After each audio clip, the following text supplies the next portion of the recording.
క్రైస్తలో ఈరోజు దేవుని వాగ్దానం. నోటి మాటల చేత కలుగు నొప్పి నీకు తగలకుండా ఆయన నిన్ను చాటు చేయును. ప్రళయము వచ్చినను నీవు దానికి భయపడవు. యోబు గ్రంథం 5వ అధ్యాయం 21వ వచనం.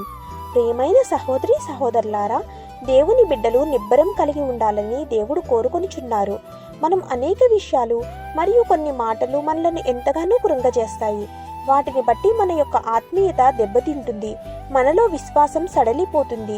కొన్ని సందర్భాల్లో కొన్ని సంఘటనలు మనలో ఆందోళన కలగజేస్తాయి.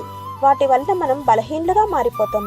కావున దేవుడు తెలియజేయుచున్నాడు, మనకు అటువంటి నొప్పి తగలకుండా ఆయన మనలను భద్రపరిచెదను అని ఆయన తెలియచేస్తున్నారు. మనం వెళ్లే మార్గంలో ఎన్నో రాళ్లు ఉండవచ్చును. ప్రతి రాయి తొలగించుకుంటూ పోతే మనం ఎప్పటికీ ముందుకు సాగలేము. మనం ఆ రాళ్లకు భయపడక ముందుకు నడిచినట్లయితే దేవుడు ఆ రాయి మన పాదాల్లో తగలకుండా ఎత్తి పట్టుకుని నడిపిస్తారు. ఎప్పుడైతే మనం దేవుని సంరక్షణలోకి వెళ్ళిపోతామో ఆయన మనలను ఏ నొప్పి కలగకుండా, ఏ భయమూ లేకుండా ధైర్యంగా నిబ్బరంగా జీవించేలా చేస్తారు. ఆమెన్. God bless you.